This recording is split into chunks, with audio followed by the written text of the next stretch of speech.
You can put it on the board. Yes.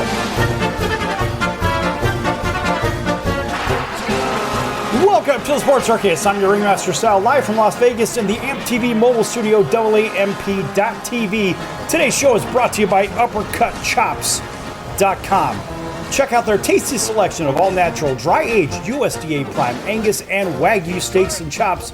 Wait till you try their New York steaks, the filet mignons, and of course the king of all those massive cowboy cut and tomahawk cut ribeyes. Hell, even those Angus and Prime Wagyu burgers will likely be the best you've ever had. Check them out at UppercutChops.com on your mobile device or on your computer. Hell, if you don't want to do that, give them a call. Find out what's for dinner at 702-799-9935, 702-799-9935. Again, 702-799-9935 for UppercutChops.com. All right, an astounding round of applause for everybody listening in, tuning in, of course, on our CBS, NBC, and Fox Sports affiliates from coast to coast, as well as at all of our independents, plus Cox, Comcast, Spectrum, Frontier, and WOW Cable Television, and, needless to say, Hotel TV in about 500,000 rooms from coast to coast. We're here with a very special guest. In fact, we're going to let him introduce himself. Go ahead. Hi, I'm Joe Cortez, former international boxing referee from Las Vegas, Nevada, originally from New York, and here to talk about my career, talk about boxing.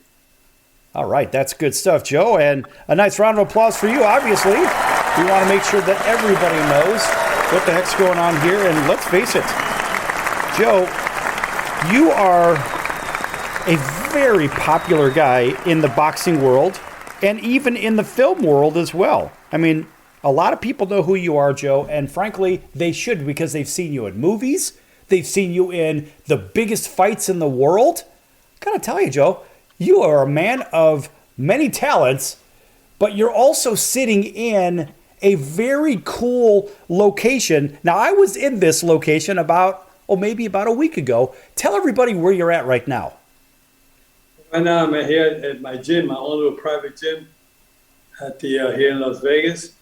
It's a gym that's like a museum. This place is set up like you can't imagine. And not only boxing, I have all sports in here. It's really a good place to come into to look at. One day we'll give you guys a tour of the whole gym here. I'm in the middle of my ring right now, sitting here. This is where I used to work out when I was practicing as a referee. When I used to work out, I used to like to do my ring mechanic right here in this ring. This ring has been here for 20 years. And I just, maybe a little bit longer than that. I've been retired for 10. So let's say this ring has been here since 1990, maybe 1995, 1996. This ring has been here. And I've been just, a place where I can, this is my domain. This is where I have my ring mechanic, and I bring other referees here. And I bring Tony Weiss, Kenny Bayless, Russell Mora, Robert Hoyle, Mike Ortega, Benji Esteves, some of the best referees in the world. I worked out in this ring here, practice. I teach him my ring mechanic and the do's and don'ts as a referee. Yeah, Joe, that is the ultimate man cave, but for boxing.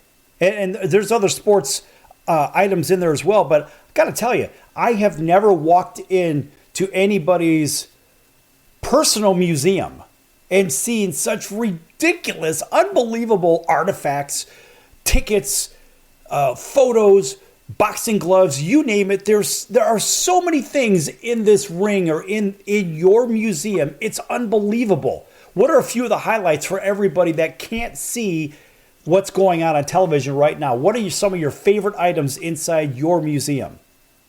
Well, I have a special location. As you enter my gym, there's a location where I keep all my boxing memorabilia in a trophy case. It's like a library glass, and in there you have all boxing gloves and all kinds of different medals that I won during the Golden Glove years. In my amateur year as a fighter, I got stuff from Muhammad Ali, Joe Frazier, Roberto Duran, Vinny Pazienza, Carmen Basilio, Sugar Ray Robinson, some of the greatest of all time. I've stuff collected that I have here in my hand wraps that were used by fighters, autographed by them. And it's just a great great location.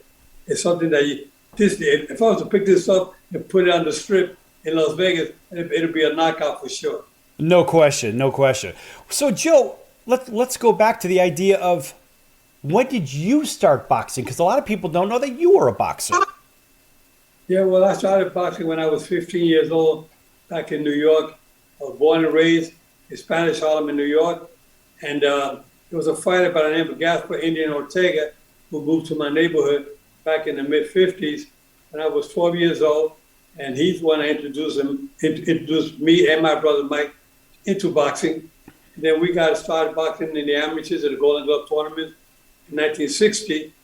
And the same year, 1960, I was 16 years old. And I won my first Golden Glove championship along with my brother Mike in the novice division. Then I won the Spanish Golden Glove that year as well. Then the following year, I went into the open division, Golden Gloves, again in Madison Square Garden. And you know, the great thing about fighting in these locations, Madison Square Garden, you got 15,000 fans watching us amateur fights. You know, it was just unbelievable to see that kind of an audience. It's something I got to pinch myself. I can't believe that I've had that experience fighting in Madison Square Garden in the amateurs with that many fans. I mean, more fans came to watch the amateur Golden Glove Championship than they did with the World Professional Championship fight that was held in that same arena.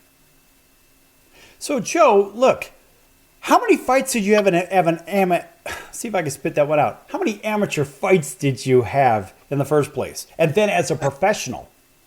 I have 45 fights in the amateur with 43 wins, 2 losses. And those 2 losses, one was into a fighter named Marcel Berfet in in Montreal, Canada. That was in 1961. I represented the United States against Canada, and I lost a split decision. 2 judges gave it to me, and 3 gave it to the French Canadian. And if you're listening, if you're watching his show, Marcel Berfet, I want a rematch. Any day you call it, we'll do it again. And then and my second fight was when I was going for 3 years in a row, the Golden Glove. I lost in the finals a decision to a fighter that was a decent fighter. I had beaten him 3 months earlier. But when I fought in that tournament the third year in the open division, 126 pounds, we didn't have a trainer. My trainer got into an auto accident, and he was not able to train us. So we went out there, my brother Mike and I, with a substitute trainer. Anyway, no excuses, but I lost my second loss in the amateurs. Then as a professional, I had an 18-1 record as a professional, and my record was not bad. I only had about 2 or 3 knockouts in the pros, but I had all my wins. The only loss I had was to a fighter of name of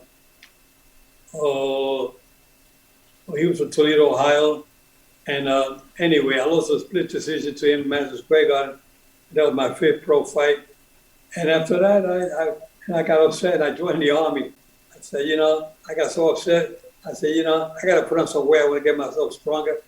Went into the Army. They wouldn't let me fight in the Army because I was already an open, I was a professional fighter. They wouldn't let me participate. But they kept me on, they let me stay on the team. And I was still able to go up. I was training the fighters at Fort Hood, Texas. And they would let me go up on the weekends. There's some fights coming up. I would still participate in some professional fights while I was in the military. I got to go to Hawaii 3 or 4 times, went to Mexico 4 or 5 times to fight in Mexico while I was still in Fort Hood, Texas. So I was fortunate to stay active. So in all your boxing as an amateur, there's always a lesson learned somewhere, right? There's always that moment you're like, aha. You had that aha moment where it's like that epiphany where you say, this is what I need to be doing. Maybe you fell asleep at the wheel in training on a certain area. Maybe you fell asleep at the wheel in the ring. Maybe you weren't on your toes. Maybe you were caught back on your heels. And I'm sure you had one moment somewhere in your amateur boxing that said, you know what? I better change this right away. Otherwise, I'm in big trouble. Take 30 seconds real quick and tell me if you had one of those moments. Well, there was a fighter by the name of Luis Ortiz Aponte, who beat my brother Mike at featherweight division it's funny, so I got in New York, the Golden Glove tournament, and I remember he said, no, I want to beat the other Cortez brother. I was a bantamweight, 118. I had to go up and wait the following year. I wanted to fight him to get even with him.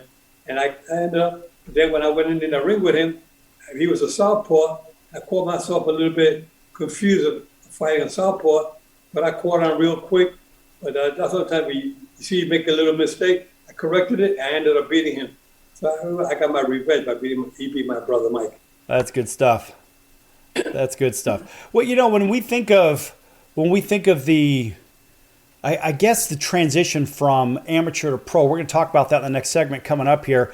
I want you to expand on that and what it takes mentally and physically to make that transformation from an amateur status to the pro status. Folks, we're going to be back here with the great Joe Cortez. That'd be the International Boxing Hall of Famer, Joe Cortez, in just a few moments here on the Sports Circus. Lots more to come. Don't go anywhere.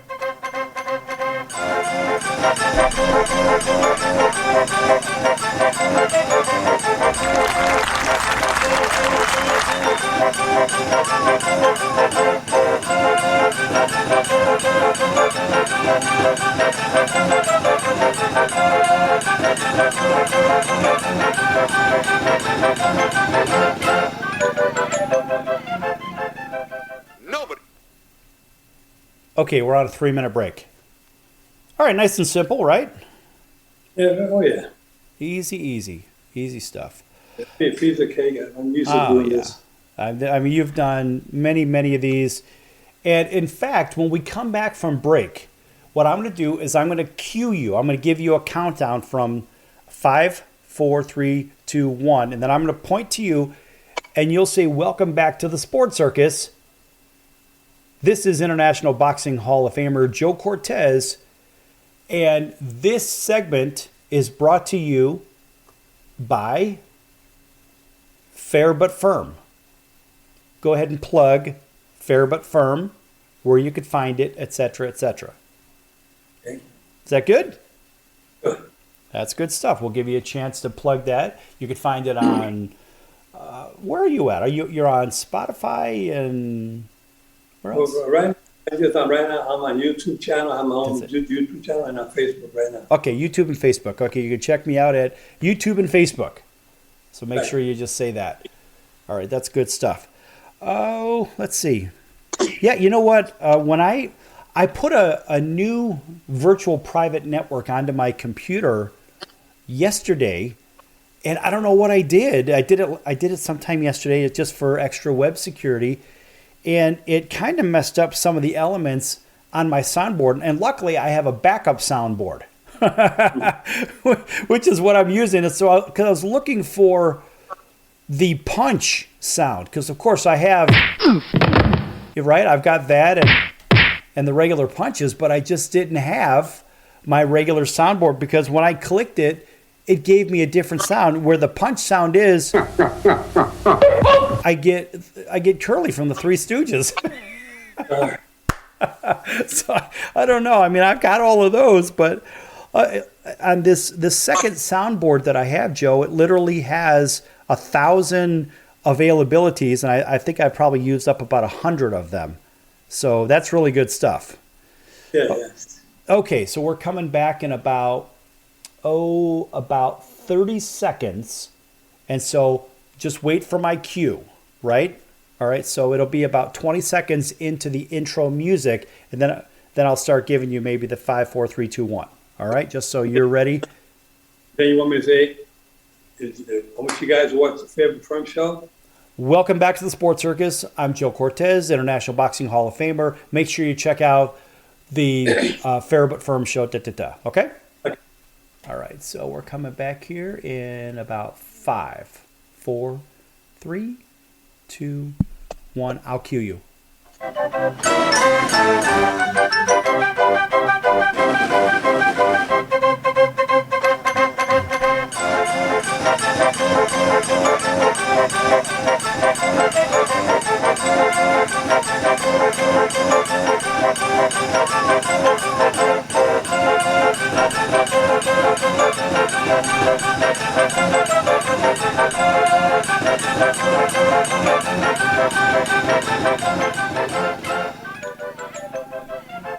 Hello, Joe Cortez here, Fairfield firm. I'm known as an former international boxing referee from Las Vegas, Nevada, the boxing capital of the world. And I want you guys to subscribe and watch my show, the Joe Cortez Show, and the Fairfield Firm Show on the YouTube channel and on Facebook. Check it out. That's good stuff. And that's, of course, a very familiar figure. Folks, in case you're just tuning in, by the way, on our CBS, NBC, and Fox Sports affiliates from coast to coast.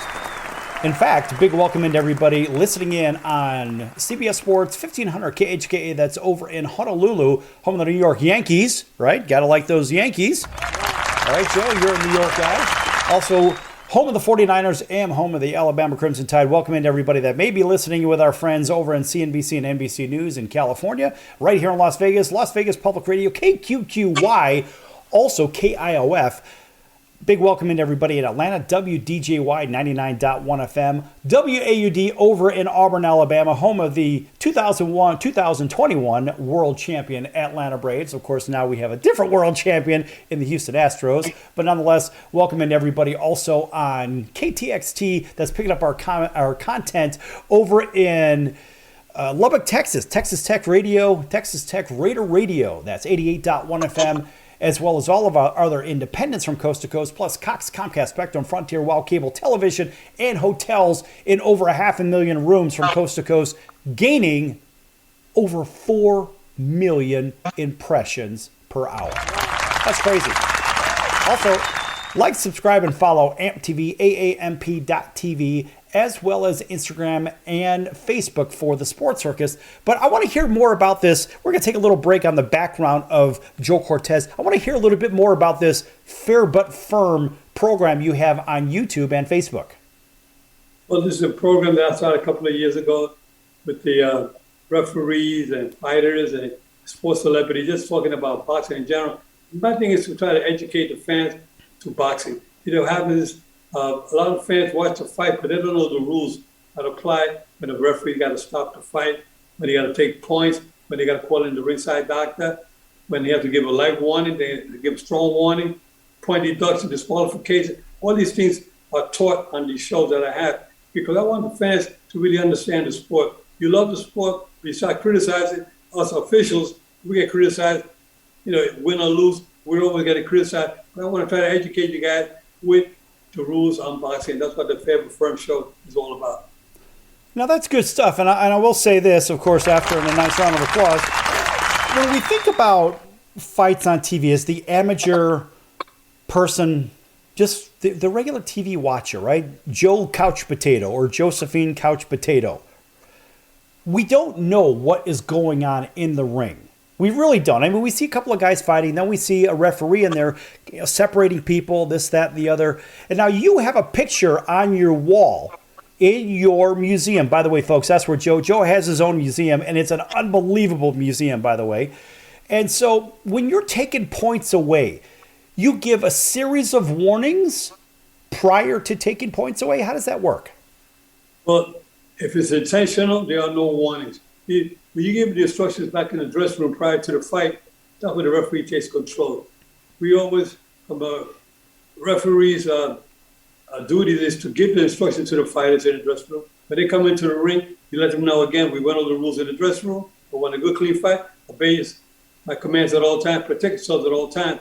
And then I say, all right, time, I'm fair but I'm firm, touch them up, and then the bell rings and they start fighting. But the thing is that when you take the point, if it's a light, you're doubtful whether it was intentional or unintentional, you give a warning. Then you think maybe it's intentional, but no harm was done, or he tried something that didn't work on his part, and you give him a strong warning. So if you keep on with these tactics, these flagrant fouls, I'm going to start taking some points. Like I remember when Mike Tyson, one of his, matter of fact, his last fight, I refereed 8 of his fights, but his last fight, when he fought Kevin McBride, I had to take 2 points from Mike Tyson for intentionally headbutting his opponent, Kevin McBride, and I took, there was no warning. As soon as he committed the foul, I saw Kevin McBride was cut. I called time. I took Mike by the wrist, and I took him to the judges. 2 points. I went to my head like this. I go side to my head. 2 points, headbutt. 2 points, headbutt. 2 points, headbutt. Took it to all 3 judges. I said, Mike, you keep on with this, I might end up disqualifying you. I don't want to do that. Okay? And that was it. And that was in the 6th round. At the end of the 6th round, Mike was so tired, he couldn't continue to fight. And we had to stop it. His corner, I saw Jeff Fennick was his trainer at the time, former world champion. He decided, I could see in his eye, like, Joe, stop this fight. And I waved it off at the end of the 6th round, but he walked back to the corner because he was just so fatigued, he had no legs. He wasn't hurt from a concussive blow to the head. He was just so tired. He couldn't keep up. Ken McBride was like 6'4", big, heavier than Mike, and Mike couldn't deal with that pressure. And Mike decided, he said, I can't beat this guy. I'm going to pack it in the boxing. That was his last fight. And that was about 15 years ago. So, Joe, when you go to the dressing room, a lot of people don't know that there are instructions given in the dressing room because when we watch like one of those pay-per-view fights, which you've done so many of those, the viewing audience only sees what's going on in the ring. They don't know that you're going into the dressing rooms and giving instructions because they just hear like a quick overview of instructions. Now, shake hands or whatever, bump gloves and go back to your corners, whatever the heck it is. What do you tell the fighters in the dressing room that's different than what you tell them when you're in the ring when the cameras are on you? Well, we elaborate a little bit more when it comes to giving the instructions. Like, let's say, for example, a fighter comes in from Mexico. He doesn't understand English, okay? So good thing about me, I'm bilingual, so I'm able to talk Spanish to them. I explain to them, about the headbutt. I say, listen, come in, headbutt, watch your headbutt. What I do first, I do my homework. I look at a box rec, the record of these fighters, and I also go on YouTube channel to see their previous fights. Most of their fights are on there. You put in the name of the fighter, and you see some of his fights. You see what habits he has. If he has some bad habit of going low, he has a bad habit of excessive holding. He has a habit of coming in with the head, intentional headbutt, holding and hitting. He spits out the mouthpiece intentionally. All these things. So when I go into the dressing room, I'm already going in there prepared. I know what I have to address and be strong at. Let's say he has a habit of going low blows. But listen, I know you have a habit like I did a heavyweight fighter one time. I warned him about, his previous fights. And Galata, when he fought Lennox Lewis, and I told him, Galata, let me tell you, this was in Atlantic City back in the 90s. I told Galata, let me tell you one thing. I know in the previous fight, you had the habit of going low. That's not going to happen tonight. Once you start going low, or start taking point, or I'm going to disqualify you. You understand that? He said, yes, sir. I said, no, low blows in this fight. You understand? I made sure that he understood that. Then I talked about spitting out the mouthpiece intentionally. You spit out the mouthpiece intentionally, it can cause you points. And if you hold excessive holding, I tell you break, and you don't break, or you throw a punch. When I say break, and you still throw a punch, that can cause you a point. Or you may be disqualified. You can hit the guy when I say break. The other guy lowers his guards, and you hit him, and you knock him out. You can be disqualified because I said break. So you got to stop punching when I say break. All these kind of things like that. The excessive holding is one thing that a lot of fighters try to do sometimes, especially when they're tired or when they're hurt. The trainer will tell them, listen, hold as much as you can when you're hurt. So his arms are tied up. You tie up his arms. And we know that we have to try to not let them continue with the excessive holding. Otherwise, you're going to be disqualified. So I think it's interesting that here's a former boxer, a former championship boxer, right? Yourself, a gold glover. And here you are in the ring with a couple of guys trading blows. How many times have you been hit by a stray punch from one of the fighters? No, I've never been hit. I refereed for 35 years, and I refereed close to 1,000 professional fights. And I'll tell you one thing I tell the referee when I give my seminar to referee is I say, when you say break, you kind of say break from out here, from the back. Then you go in. If you come in and then you break him up, you say break when you're breaking him up, it's too late. There's a good chance you're going to get hit there. So I say break from outside, then you come in. But if you come in, break, you're going to get clipped. He's referee. That's some of the don'ts in boxing. Right. Well, a lot of people ask those questions. Geez, I wonder how many times a ref has been punched in the face or something like that. I would imagine at some point with some referees, because maybe they may not be experienced. And I know you train referees as well. We're going to get into that in the next segment. But I would imagine some of the lesser experienced referees have certainly been hit. But the bigger question is, has a referee ever been hit and, well, knocked out? Right? I mean, you got to ask yourself these questions. Do you know of that ever happening here in our last 30 seconds of the segment?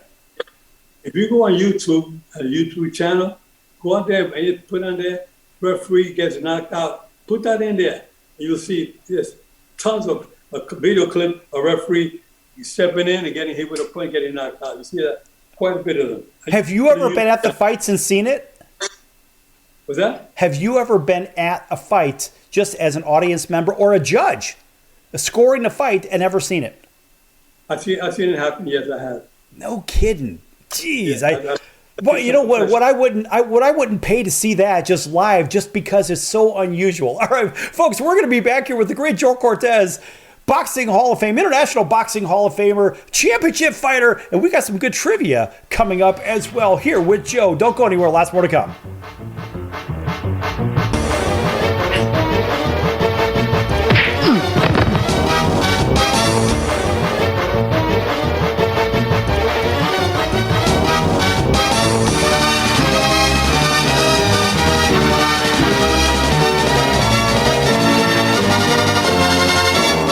Attention business owners, you and your customers are listening to this commercial right now. Face it, every business needs customers, even yours. The Sports Circus is a primetime nationally syndicated program that's carried on ABC, NBC, CNBC, and Westwood One News affiliates, plus CBS, Fox, and NBC sports affiliates across North America with coverage from Hawaii to New York.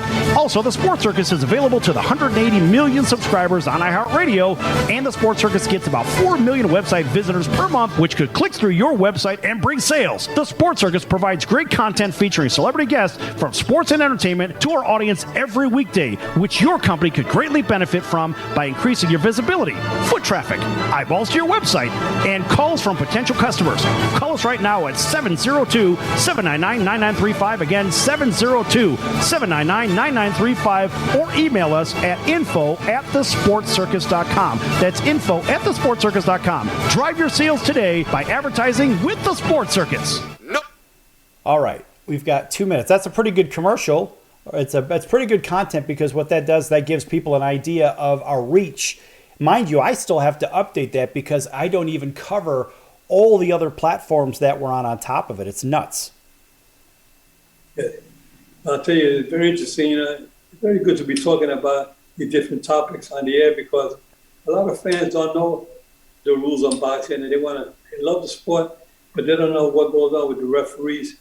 You know, the ringside doctors, the inspectors in the corner. You got the cut man, you got the timekeeper. There's so many. As a referee, you're the captain of the ship. You got to control everybody in your domain, making sure that everybody's performing their job correctly. And there's a lot of things that a lot of referees don't know. You know, if you see a corner man applying excessive Vaseline on a fighter, you got to let them know you got to remove some of that Vaseline. The inspector's in that corner as well.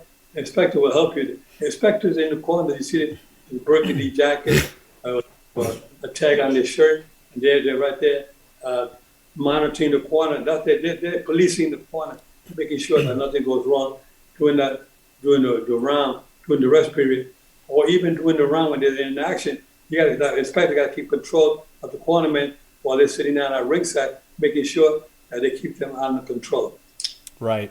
Yeah, and I want to talk about that in this coming segment because, again, people just kind of watch it and they're like, well, I see two guys fighting, but they don't really know the big production. Kind of like when people are watching a program like this. They have no damn clue of the scope of production work that's actually put into this to make this right and to make this even happen. I mean, again, I have 3 cameras going at one time. I have 2 soundboards, and we're coming right back from break. So here we go. Everybody, this is Barry Katz from the Industry Standard Podcast, and you're listening to the Sports Circus with Sal Tuzzolino.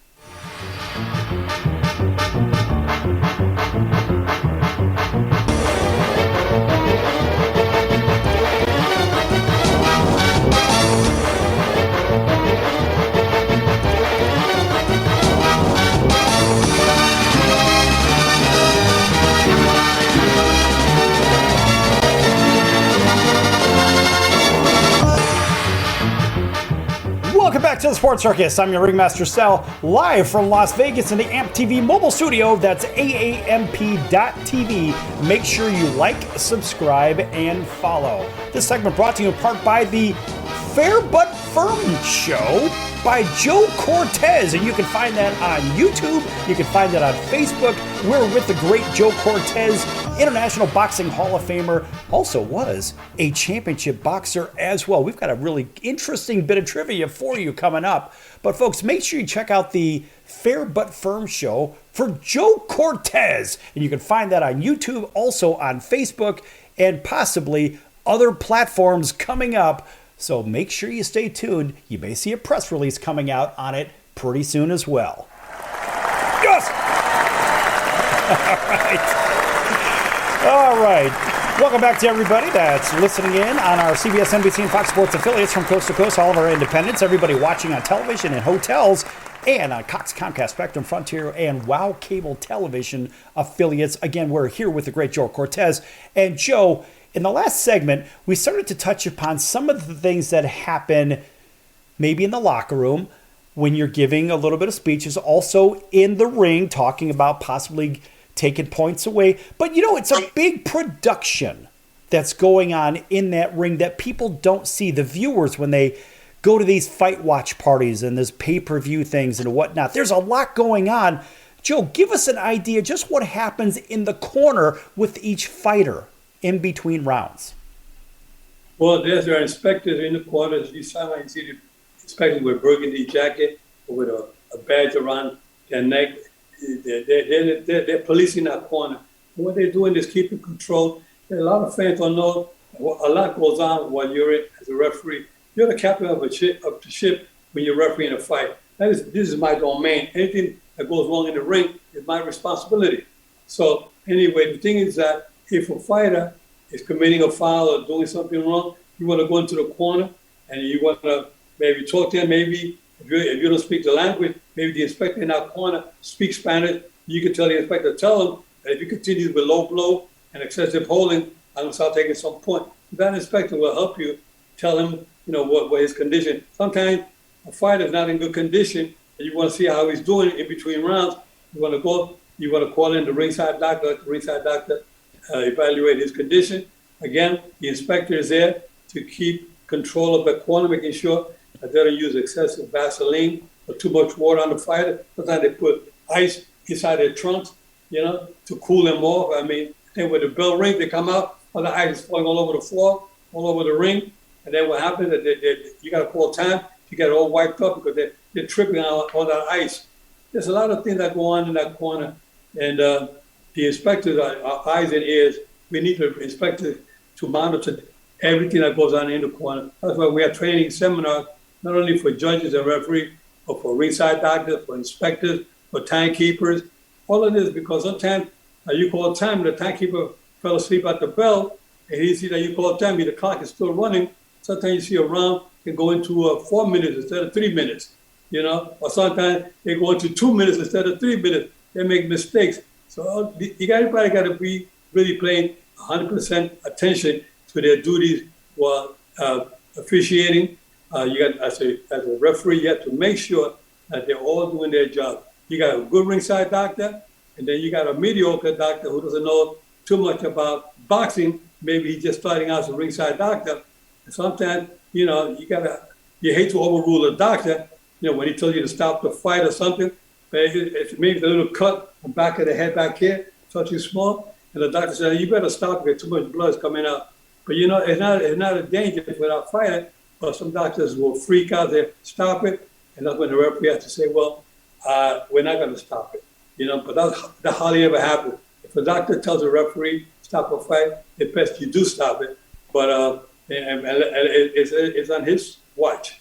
He made a call, but you really don't want to try to have a controversial fight ending with a inexperienced ringside doctor or corner. Sometimes the corner wants to throw in the towel to stop the fight.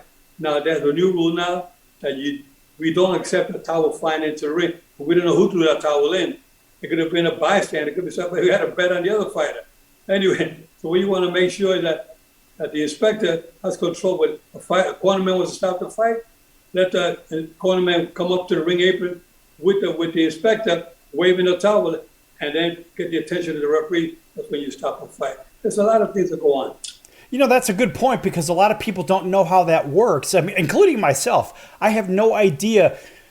I think back to one of the Rocky movies, right? So I'm watching maybe Rocky 4, and when Apollo's about to go down, and his corner's saying, "Throw the towel in, man, throw in the damn towel." And Rocky's got the towel in his hand. Of course, Rocky's in that picture right next to you. We're going to get to that in a second. But we don't know who's throwing a towel, just like you said. It could be somebody that has a bet on it. And the rules around what happens in that corner during the fight, as well as in between, right? And during the rounds or in between rounds, there's a lot going on. And basically, you're the person in charge of everything. Is that fair to say? It is. You have to make sure that if the fight is going to be stopped at a corner, you make sure that first of all, there's 3 cornermen, and there's two up on the apron. I mean, if they one comes inside the ring, that most likely that is the head coach, the head trainer. Then you got 2 other ones, one on each side, one with helping with the ice, and the other one with the cut, whatever. But then what happens is that one let's say the cut man says, "I want to stop this fight," but he's not the chief second. So you have to make sure that when you address the fighters in the dressing room, you want to find out who's the chief second. You got to identify him, because if anybody will stop the fight, you're the only one that can stop it, not him. You know, a lot of fans don't know that, but not just anybody can stop the fight in any point. It's got to be the chief second. That's very important that the referees know this. That's a very good point. And even somebody like myself, I've seen hundreds of fights on TV and only a couple in person, but I don't know who can stop it. There has to be some chain of command, and they probably need to convey that to the inspector that's over there too, right? Right, the inspector is the one that he got to make sure that who's the chief second in that corner. A lot of commission, a lot of inspectors don't do their homework the way they're supposed to. The inspector, when the fighters come into the ring, the inspector should ask the 3 gentlemen that are coming up with the fighter, who's the chief second in here? Identify him. And I think it'd be better maybe if a chief second should have a kind of something around his neck or something to identify that he's the chief second, like a red collar or something to be around his neck. Say he's the chief, say he's the one that can stop the fight. But once you're in the commotion going on, the fight right now, the chief second may forget who was the chief second. And maybe they need like the Captain C on their shirt or something like that, you know? To identify the chief second. And no commissioner is doing that. That's why one day, if I was a commissioner, these are the kind of changes that I would apply to commission, to making sure that the inspectors, everybody know who's the chief second coming into that corner. If you're going to make a stoppage, you got to make sure it's the chief second and not the cut man and not the water man. Let me ask you a question about television and film versus the real thing. So in our last few minutes of the segment here, real quick, I want you to distinguish between, like you've been in how many movies? Lots of movies, a lot of fight movies. And what happens in the corner in the fight movies, obviously there's dialogue, etc. But what happens during a real fight? Let's just take one of the Rocky movies, right? Because you were in a Rocky movie as well. So you have Sylvester Stallone in that International Boxing Hall of Fame induction picture to your right, which he is the one right next to you, if I'm not mistaken. What happens differently, for example, in that film in the corner, or is it true to form? Because it seems like there are maybe 2 guys instead of 3 guys in the corner, unless there's just 2 guys on the apron, like you said. There's 2 guys up on the apron and 1 on the bottom. So sometimes some commissions allow 4 cornermen to work and to fight, and there'll be 3 on the top, like 1 on each side of the rope, 1 inside the ring, and 1 on the bottom of the steps of the ring. There's four cornermen there. And in movies, going back to your movies, in movies, everything is not really authentic, even though Sylvester Stallone asked me when we did the Rocky Balboa movie, that's the last one he participated in as a fighter. He said, "Joe, I want the movie to look authentic as possible."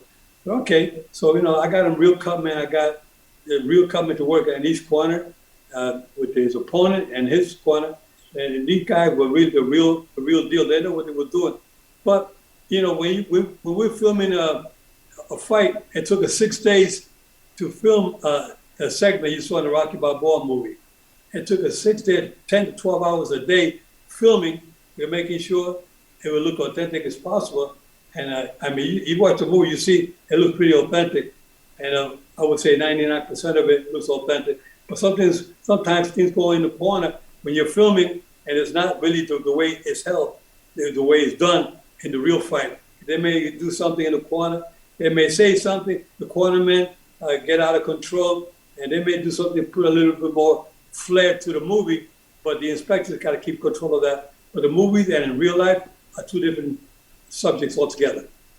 Yeah, you know, there are so many elements going on with those productions. It's crazy. And, you know, people say, well, you know, you've got the boxing commission with their hands in it. Well, there's a lot happening, folks, unless you're paying attention to what's happening in the entire ring, which you're really only going to see if you're actually at the fights.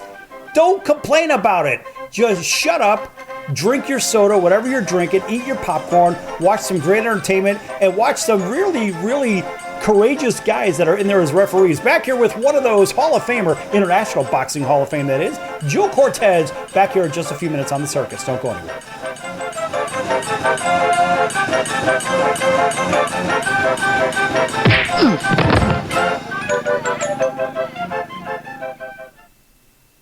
Hello Americans, it's Uncle Sam here.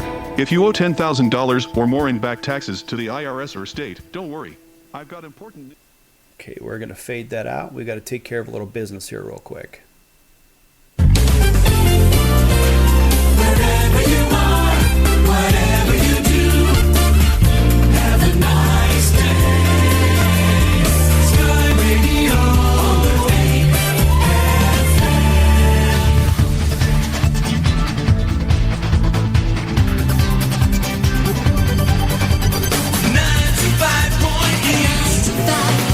Capital FM, London. Today's best music, C100. WAYB FM 95 Atlantic City. You're listening to 97 WYNY. WYNY. WRFM, Stereo 105. XW Trenton, Kicks 101.5, the music you love to hear. All right. Got to make sure we get some of those in. And we've got another segment, and I hope you're having a good time. That's great. So far, so good. Yeah, it's pretty much like I said, right? It is what it is. And the production value actually is very good. The images look really good on our side. On your camera, when I shift it to just speaker, what ends up happening, sometimes your camera gets a little out of focus and then it readjusts. So I said lean in a little bit, because if you lean in a little bit, right, it'll focus on you instead of the images behind you, because it'll autofocus, right? Okay. Is there anything in particular that you want to get out there for the last segment? We can talk about some of the fighters that are today's fighters compared to the fighters of the past. You know, back in the 50s, right. 60s. Compare and contrast. You know, if we see any changes in boxing, what's the state of boxing these days compared to it was the day when I was fighting?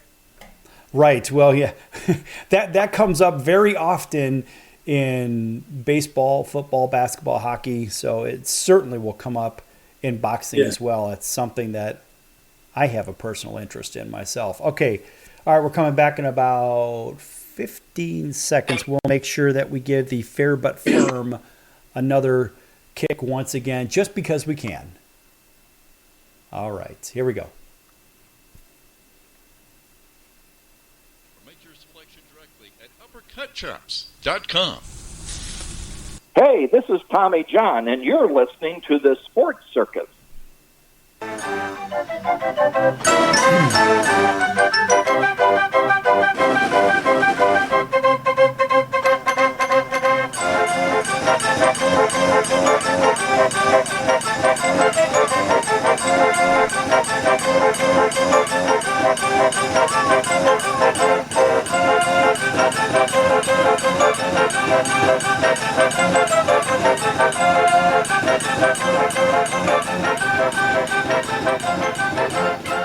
Welcome back to the Sports Circus. I'm your Ringmaster Sal, live from Las Vegas in the AMP TV mobile studio, AAMP.TV. Make sure you like, subscribe, and follow. This segment brought to you in part by, of course, the Fair But Firm Show with our esteemed guest, and that would be the amazing and wonderful, yes, you guessed it, Joe Cortez.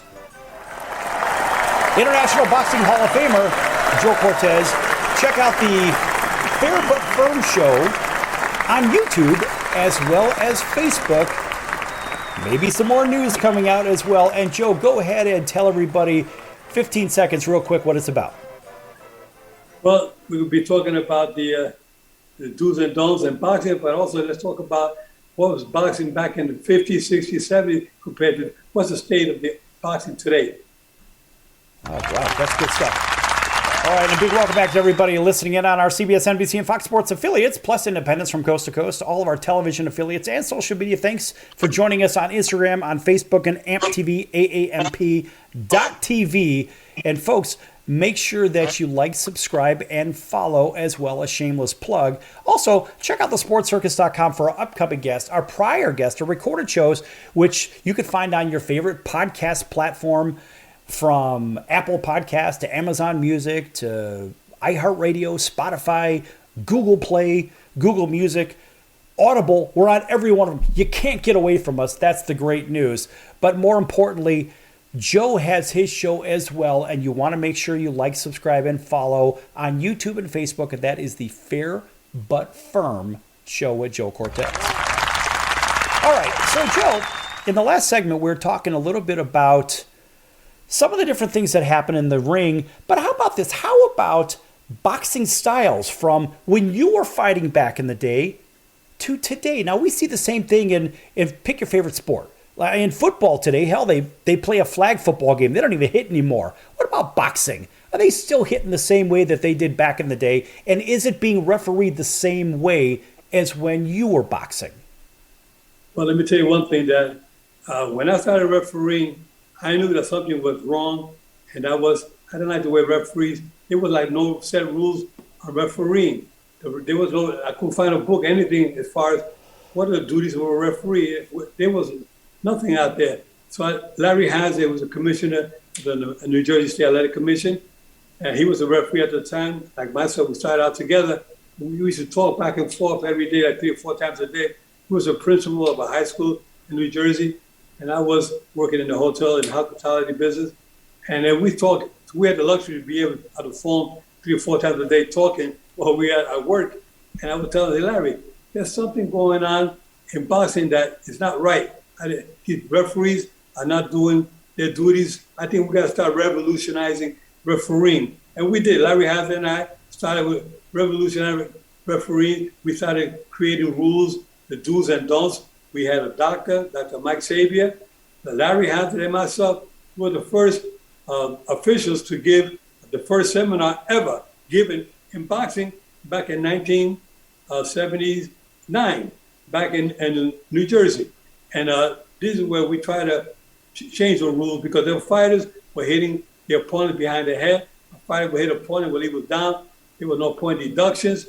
They would hit excessive low blows, excessive holding. There was no rules. Whatever the referee did was accepted by everybody.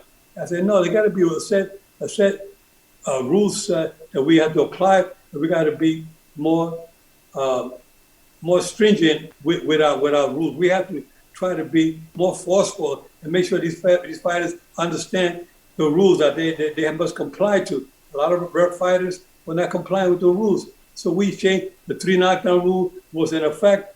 You got knocked down 3 times in the same round, the fight was automatically over. Now we changed that where it's up to the discretion of the referee. A fighter can get knocked down more than 3 times, could be 4 times. I remember I refereed a fight with Manny Pacquiao and one man named Marquez, and Marquez went down 3 times in the first round. And I thought that he wasn't hurt that bad because they were like flash knockdown. So I said, no, I'm gonna let it go. And I let it go because it was up to the discretion of the referee. And I let it go, and Marquez managed to get up that round and finished strong the first round and went up to end up getting a draw in the fight. And would fight 2, 3, and 4 would have never occurred had I stopped the first fight. And so there's a lot of rules that we applied back then that we using now that was not applied back in the 50s, 60s, and 70s. So what about medical training? Now, you have the discretion to stop a fight, and you actually have say over the medical staff or the doctor that's there. What kind of medical training have you had, or do referees get, so they could potentially override a doctor? Well, I say, only twice I had to make a call that I hated to do, but when the doctor, there was a small little cut on the fighter's eye in Atlantic City. There was a small little cut here on the eye. It was not a dangerous area, and the doctor wanted to stop it. And I said, but it was a nothing cut, you know. It was bleeding, slightly bleeding. He wanted to stop it. I said, sorry, but I can't. You know, there was another fight I did in Germany where the doctor wanted me to stop the fight as well. You know, I said, no, it was a nothing cut. It was not in a dangerous area. I said, no, it was. I don't know if they were trying. He was favoring the local guy, but I didn't want to stop the fight that way. I said, if you're going to win, let him win it the right way, but not with somebody incompetent. And that doctor was a good doctor. I just didn't like the way he was doing. But you as a chief in charge, you know, you have to make the decision. But sometimes, you know, there's fighters that are taking unnecessary punishment, and the referees, they're not stopping it on time. Sometimes the commissioner, Larry Hazard, will get up on a ring apron and tell the referee to stop it, you know? And that's something that we hate to see in boxing. They're taking like the duties of a referee away, but sometimes you have to do it because you don't want to fight it passing away, because like right now there's a fighter who's in an induced coma from a couple of days ago from a fight, injuries he took close to the head. So you got to be so careful about that. You got to make sure New York, California, and Las Vegas, they have a right, the doctor has a right to actually not Vegas, but California and New York, the doctor has the right to come up to the ring apron and stop the fight without consulting with the doctor or anything. So there's certain rules that apply in different states. That's why as a referee, you have to know exactly where you're refereeing, what are the rules, but try to be very careful, but try to always listen to the doctor. Try not to override the doctor's ruling. So what are the rules for, and now I can tell you this from the legal side. I know that if you get in front of a judge, if you're in the courtroom, they have to replace the judge and get somebody else if you know them or if it's a friend of yours. How many times have you reffed a fight that you've had a friend, possibly a very good relationship with, one of the fighters? Do they replace the referee?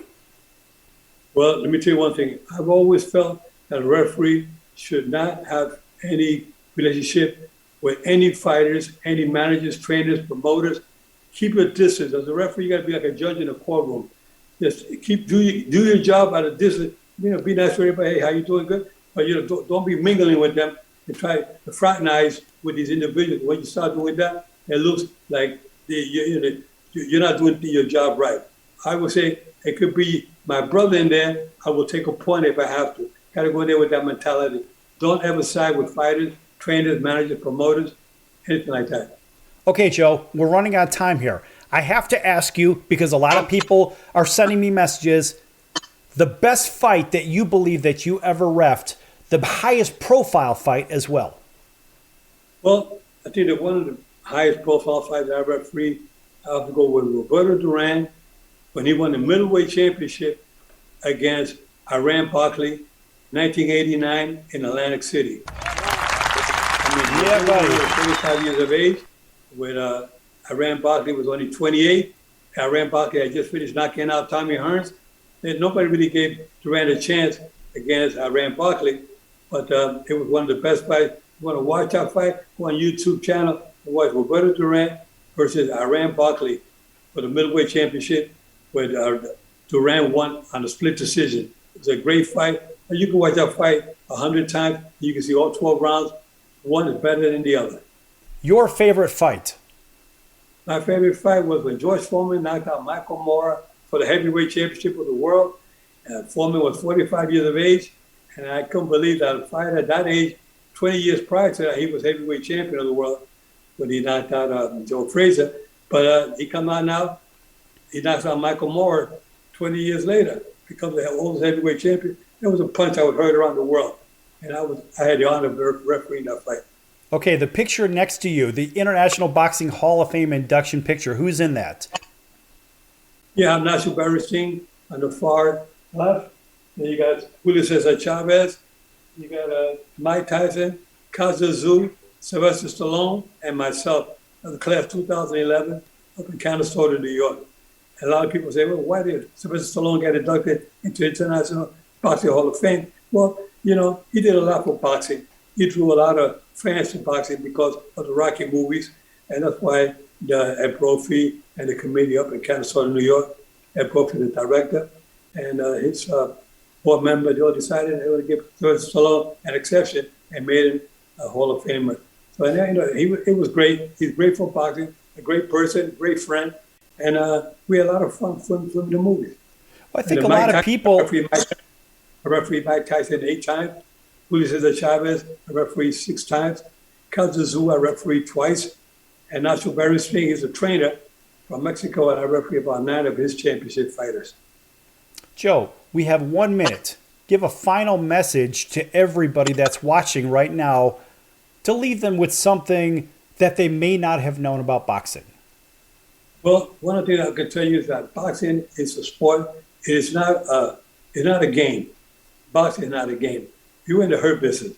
You're there to hurt your opponent, you know, to put them away.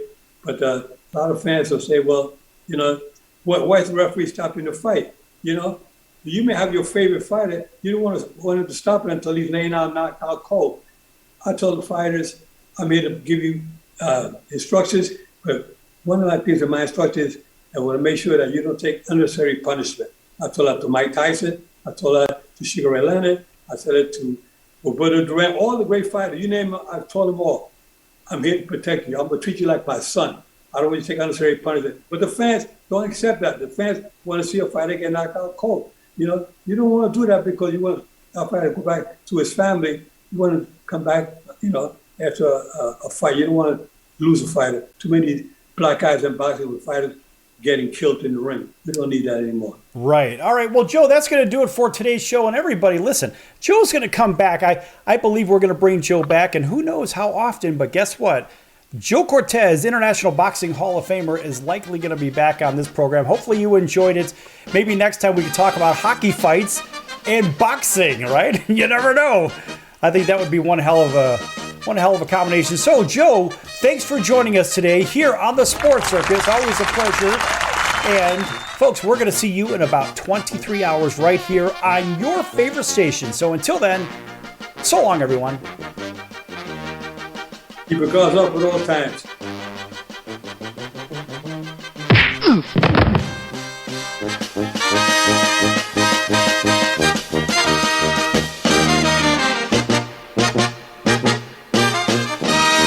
If you're living with diabetes and using insulin, you know the pain of pricking your fingers over and over again. Ouch! Well, by wearing a small remote device called a continuous glucose monitor, or CGM, you can reduce the pain of pricking your fingers. If you administer insulin 3 or more times per day or use an insulin pump, call now and learn how a CGM can help you. Painless. No more pricking my finger. No finger pricks. Convenience. They delivered it free and they took care of all the paperwork. You can reduce pain right away. Plus, it's accurate, easy to use, and helps you spend more time in range. And if you have insurance, you can get a new CGM at little or no out-of-pocket cost. Call now and get free shipping of your new CGM. Plus, we'll bill your insurance for you. 800-659-7805. 800-659-7805. 800-659-7805. That's 800-659-7805.